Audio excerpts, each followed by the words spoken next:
মানুষই হচ্ছে সৃষ্টি। বাইরে চল, তুই বাবাকে জানিস তো, একবার যদি উনি কিছু সিদ্ধান্ত নেন তো করেই ছাড়ে। আর আমার মধ্যে ওনারই রক্ত আছে, তাই আমিও বলে দিয়েছি, বলে দিয়েছি আমি যাব না, আমি যাব না। এরকম কেন করছিস তুই? তুই যদি বাইরে না যাস তাহলে আমরা সবাই কি বলবো? আচ্ছা মা, এটা তো আমাকে মিথ্যে কথা বলার আগে ভাবতে হতো, তাই না? কেন বললে আমাকে মিথ্যে? আমি কারোর সঙ্গে কোনো কথা বলতে চাই না।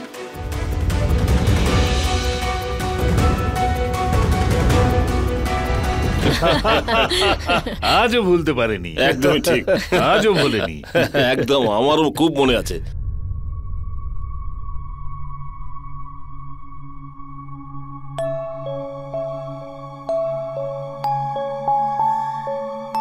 বিষয় হলো বিজয় যে আমার মেয়েটা খুব সরল, সেই জন্য ভালো মানুষের সুযোগটা সবাই ওর থেকে নেয়। আরে ভাই, আমি বুঝতে পারছি, তোমার কথায় আমি কোনো সন্দেহ করছি না। আরে দাদা, সৃষ্টিকে কোথাও দেখতে পাচ্ছি না, ওকে ডাকুন না, অনুষ্ঠানগুলো শুরু করি। হ্যাঁ বৌদি, হ্যাঁ এক্ষুনি আসছে।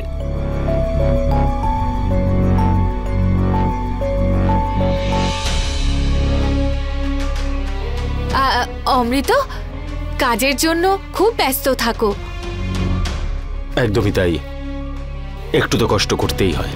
হ্যাঁ হ্যাঁ, তাই তো। আর ভবিষ্যতের কি প্ল্যান? মানে ব্যাংকেই কাজ করবে নাকি বাবার সঙ্গে ব্যবসা করবে? মা, তোমার আদরের নাতনিকে বলে দাও ওর এই সমস্ত নাটক কোনো কাজ হবে না, সেই জন্য জেদ ছেড়ে যেন চলে আসে। মা তোমাকে বোঝাচ্ছে যে সৃষ্টির ঠাকুমা সৃষ্টির সঙ্গ ছাড়বে না। বিজয়, তোমরা কিছু নাও, আমি 2 মিনিট। হ্যাঁ নিশ্চয়ই, ঠিক আছে। আরে অমৃত, খাও।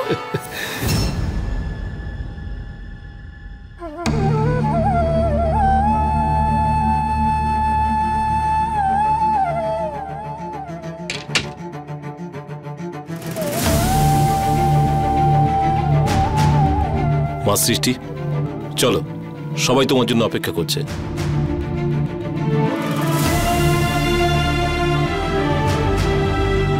আমি তোমার সাথে কথা বলছি। কিন্তু আমি তোমার সাথে কোনো কথা বলতে চাই না।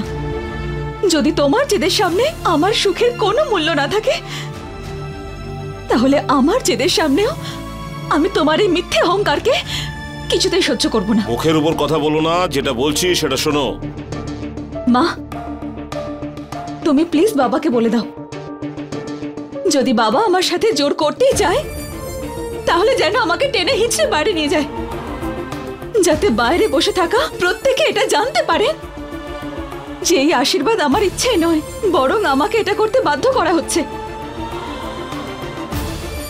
দেখো সৃষ্টি, কথাটা শুধু তোমার সম্পর্কের জন্য নয়, এখন এখানে আমাদের বন্ধুত্ব জড়িত, যার দোহাই দিয়ে এত মুশকিলের পরও এই ভাঙা সম্পর্কটাকে আমরা জোড়া লাগানোর চেষ্টা করছি। এখন যদি তুমি ওখানে না যাও না, তাহলে আমার মান সম্মান ধুলোয় মিশে যাবে।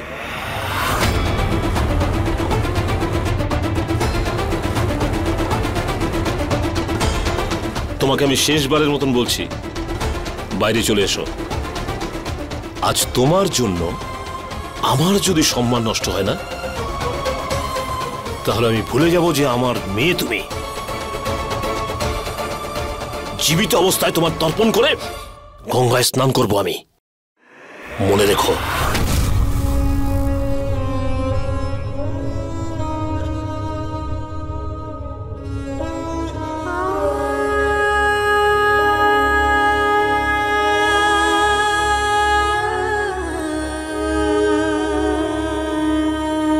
সৃষ্টি,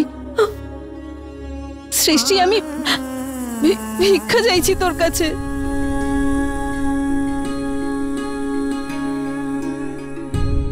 এরকম সর্বনাশ করিস না তুই। এই তোদের বাবার মেয়ের লড়াইয়ে আমি আমার মেয়েটাকে হারিয়ে ফেলছি।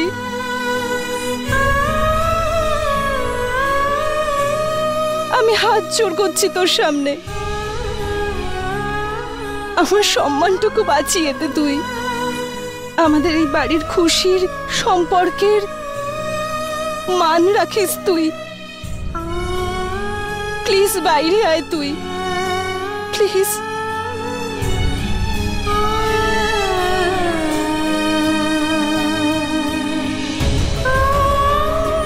আছে, আজ তুমি প্রমাণ করেই দিলে বাবা যে আমাদের সম্পর্ক শুধুমাত্র লোক দেখানো, মিথ্যে, শুধু একটা জেদ। তোমার কাছে আমি তোমার মেয়ে নই, বরং লোক দেখানো একটা পুতুল। যদি আমার সুখে থাকাটা তোমার কাছে এতটাই মূল্যহীন হয় তাহলে তাই সই। আমি যাব বাইরে, তোমরা এখন যাও, আমি 10 মিনিটে আসছি। তাড়াতাড়ি নিয়ে এসো ওকে।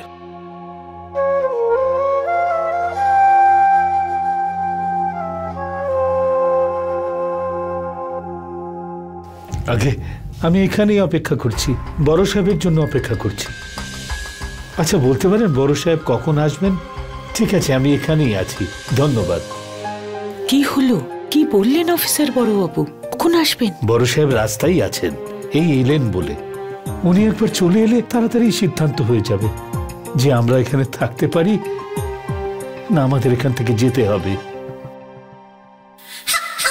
ভগবানের নামে দিব্যি করে আমি বলছি বাবা, এইবার যদি তোমার পক্ষে রায় যায় না, তাহলে আমি ওই বড় লোকদের বাড়ির সামনে গিয়ে ঢোল বাজাবো আর নাচবো আর নহমত বসাবো, দেখো। হ্যাঁ, একদম না কল্যাণী, এসব করা তো দূরের কথা, তুমি ভাববেও না, বুঝতে পেরেছো? কেন কেন করবে না এরকম? আজ আমরা এই যে রাস্তায় এসে দাঁড়িয়েছি না, সেটা ওই মিশ্র বাবুর জন্য পৌঁছেছি। আর আজ যদি আমরা জিতে যাই তাহলে আনন্দ তো করবই। একদম ঠিক বলেছিস কল্যাণী। এইসব কথা তোমরা ছাড়ো এখন, আর এটা বলো যে ও স্কুলে কেন যায়নি? আরে বাবা, আমি জানি না গো, মনে হয় ভূতে ধরেছে ওকে। আমি ওকে স্কুলে নিয়ে যাচ্ছিলাম, কিন্তু টিফিন নিতে ভুলে গেছিলাম, তাই আমি ওকে গেটের সামনে দাঁড় করিয়ে ভেতরে গিয়েছিলাম। যখন আমি ফিরে এলাম তখন মামা মামা বলে ও চেঁচাচ্ছিল, আমি ভয় পেয়ে গেলাম। কেন? সার্থক কোথায়?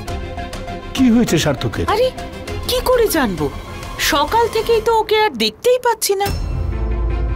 দাদু, আমি মামাকে দেখেছি। মামাকে কোথায় দেখেছো বাবা? কি ব্যাপার রবি স্যার, কাউকে দেখতে পাচ্ছি না। আপনি কাউকে বলেননি যে আজ সৃষ্টিমার আশীর্বাদ? গুপ্তবাবু, আমি তো সবাইকে ডেকেছি, কিন্তু আসলে হয়েছে যে আমরা তো শর্ট নোটিশ দিয়েছি, তাই হয়তো অনেকে আসতে পারেনি। জোনাল ম্যানেজার সাহেবকে তো ডাকতে পারতেন। ওনাকে বিয়ের সময় ডাকবো। এই তো সৃষ্টি চলে এসছে।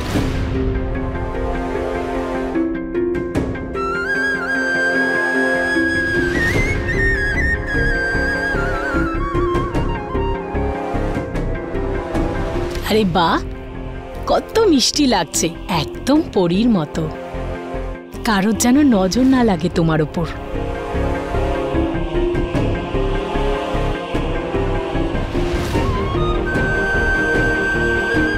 দিদি, নিয়ম কানুনগুলো শুরু করি? হ্যাঁ হ্যাঁ, একদম।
সৃষ্টি, হাতটা বাড়াও, ভয় পেও না। এখন তো সারা জীবন ওর হাত ধরেই থাকতে হবে।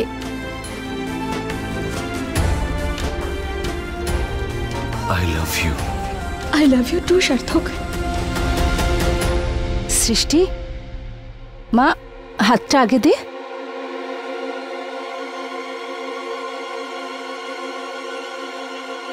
সৃষ্টি মা, হাতটাতে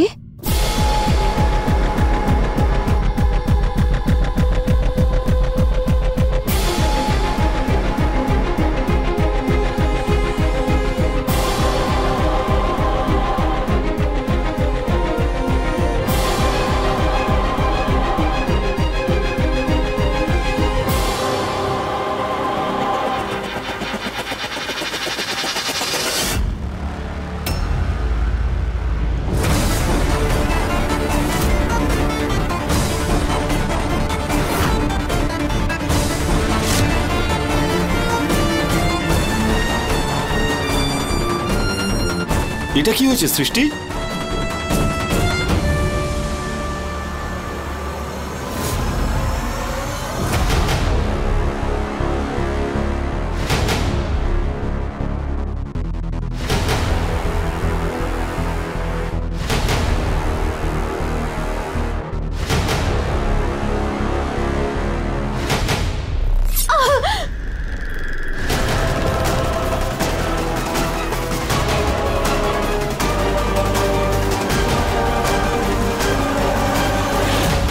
ফল কাটার সময় কেটে গিয়েছিল।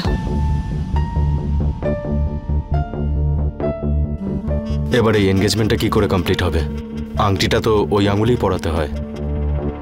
কোনো ব্যাপার না আন্টি, এটা তো একটা ছোট্ট নিয়ম। অমৃত, এই আঙুলে না পরাতে পারলে অন্য যে কোনো আঙুলে পরাতে পারো। আর তাছাড়াও এটা তো শুধুমাত্র বিয়ের প্রথম পর্ব, বাকি কাজ আমরা বিয়েতে খুব ভালোভাবে করে নেব, তাই না মা? বৌমা, আশীর্বাদ শুরু হওয়ার আগে যখন অঘটন ঘটেছে সেটা কি শুভ হবে?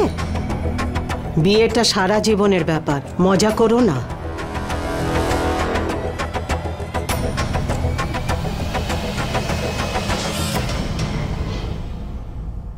আমি বলেছিলাম না অমৃত, আমি শুধুমাত্র সার্থকের। এই আঙুলে ও ছাড়া আর কেউ আংটি পরাতে পারবে না আমায়। আমি জানি সৃষ্টি, এসব মিথ্যে, কিচ্ছু হয়নি তোমার। 2 মিনিটেই পর্দা ফাঁস করে দেবো আমি। আপনারা এত চিন্তা করছেন কেন? ছোট্ট একটা আঘাত এটা। সৃষ্টি এইটুকু কষ্ট তো সহ্য করতেই পারবে, তাই না? সম্পর্কের জন্য।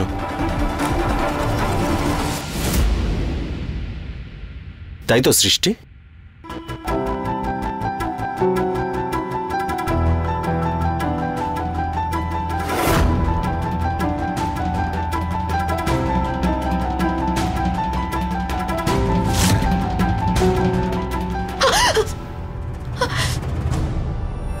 সৃষ্টি,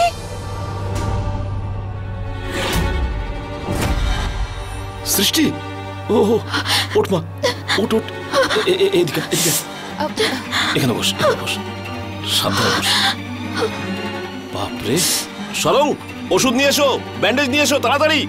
বাবা, আমি নিয়ে আসছি। সারং কোথায় গেল?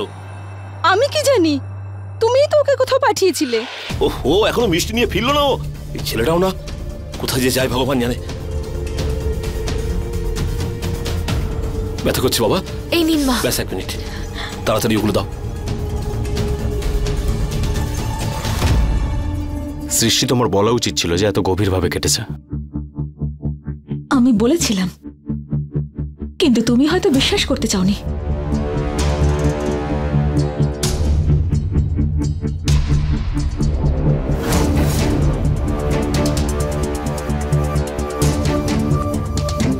সারংটাও তেমন বেপরোয়া। এখানে বোনের আশীর্বাদ, কোথায় চলে গেল ও? এখন ঠিক আছে?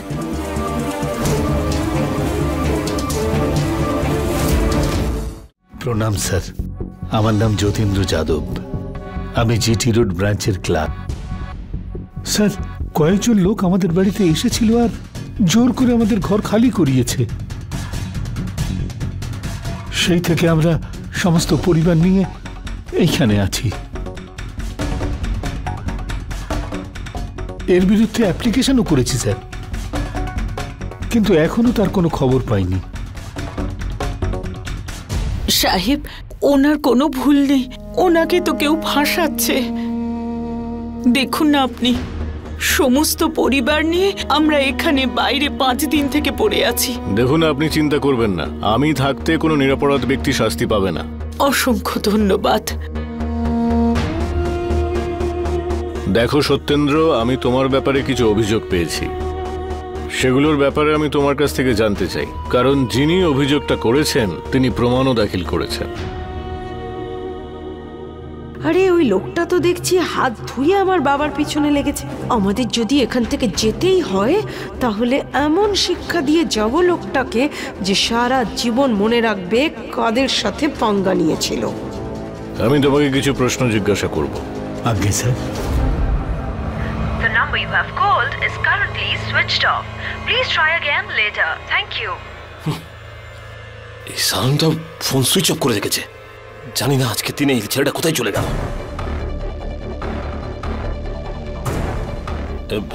গুপ্তবাবু, একটা কাজ করুন। হ্যাঁ, আপনি নিচে গিয়ে চেক করুন কেউ সারংকে দেখেছে কিনা। আচ্ছা, আমি নিচে গিয়ে দেখছি। আগে বাবা, আমার মনটা খুব কু গাইছে, খারাপ চিন্তা মাথায় আসছে। আমার মনে হয় ও কোনো বিপদের সম্মুখীন হয়েছে।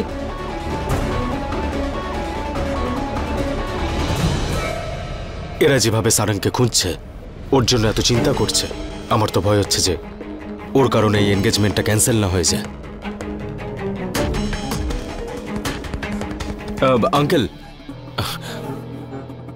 সারংদাকে নিয়ে আপনি যে চিন্তা করছেন সেটা ঠিক। একটা কাজ করি, আমরা তাড়াতাড়ি এনগেজমেন্টটা কমপ্লিট করে নিই, তারপর আমরা সবাই একসাথে যাব সারংদাকে খোঁজার জন্য। এসব কি বলছো তুমি বাবা? দাদাকে ছাড়া আশীর্বাদ কি করে হবে? ওর একমাত্র দাদা, দাদা তো ওকে আশীর্বাদ করবেই, তবেই শুভ হবে। ওর দাদাকে আসতে দাও, তারপরে আশীর্বাদ হোক।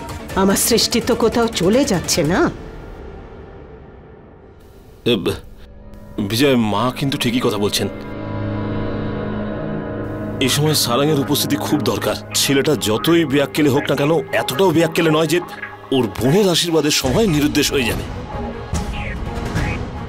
আমার মনে হচ্ছে ওর সাথে কিছু না কিছু গন্ডগোল হয়েছে। এই শালাবাবু না, এখনই উধাও হতে হলো ওকে। সত্যেন্দ্র, আমি তোমার সব কথা শুনলাম, কিন্তু যে অভিযোগ আর যে ডকুমেন্টস আমরা পেয়েছি সেগুলোও তো ফেলে দেওয়া যায় না। প্রথম কথা হলো, এই কলোনিতে তোমার অনেক লোকের সঙ্গে ঝগড়া হয়েছে, আর দ্বিতীয় প্রধান অভিযোগ হলো এটা, তুমি শুধুমাত্র নিজের স্বার্থের জন্য নিজের সিনিয়রদের পারমিশন ছাড়াই তুমি ব্যাংকের এমন কিছু ডকুমেন্টস পাস করেছো যাতে ব্যাংকের খুব বড় ক্ষতি আর তোমার নিজের লাভ হয়।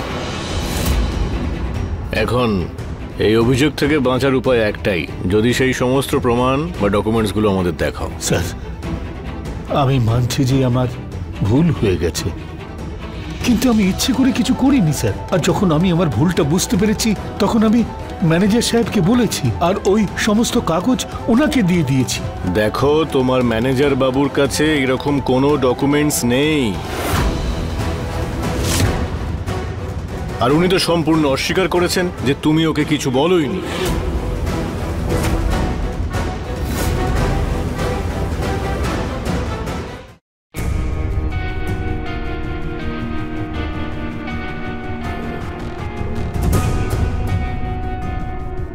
আরে এই লোকটার মাথা ভেঙে দিতে ইচ্ছে করছে আমার।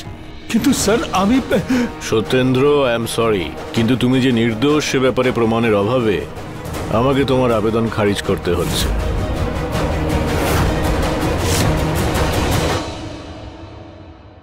ওনার যাওয়ার অর্ডারটা লিখে দাও। ঠিক আছে। না না স্যার, একটা সুযোগ অন্তত আমায় দিন স্যার। স্যার স্যার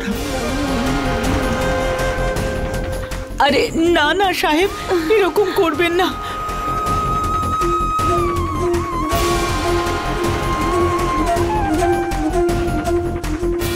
যদি আর কিছুক্ষণের মধ্যে ছেলেটার কোনো খবর না পাওয়া যায়, পুলিশে অবশ্যই খবর দিতে হবে। রবিবাবু, আমি নিজ থেকেই মাত্র এলাম। বর্মার ছেলে প্রকাশের সঙ্গে দেখা হলো। ও সার্থকের খুব ভালো বন্ধু। ও বলল সারং নাকি সার্থকের সঙ্গেই কোথাও গেছে, আর সার্থক আবার প্রকাশের বাইকটা নিয়ে গেছে।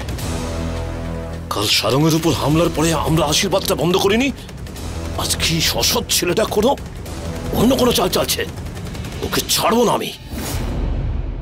না বাবা, আমি সার্থককে খুব ভালো করে চিনি। ও এমন কিছুই করবে না যাতে আমার দাদার কোনো ক্ষতি হতে পারে। আচ্ছা, আর কাল যে তোমার দাদাকে ও আঘাত করলো সেই ব্যাপারে তুমি কি বলবে?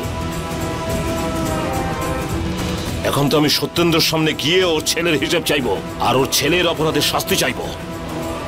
আপনার কিছু করার দরকার নেই, ভগবান ওকে শাস্তি দিয়ে দিয়েছে। নিচে দেখে এলাম ইনভেস্টিগেটিং অফিসার এসেছেন, আর উনি সত্যেন্দ্রবাবুকেই কলোনি ছেড়ে চলে যাওয়ার আদেশ দিয়ে দিয়েছেন।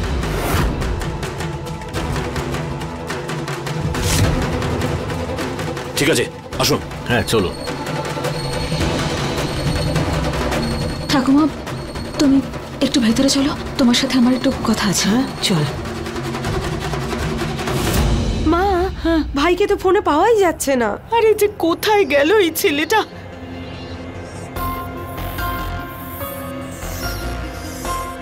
দিদি, আমিও ফোনে পাচ্ছি না। হে ভগবান, একটু তাড়াতাড়ি করো। আর শোনো সত্যেন্দ্র, তুমি এখান থেকে নিজের জিনিসপত্র প্যাক করে নাও, কারণ এখানে আর তুমি থাকতে পারবে না।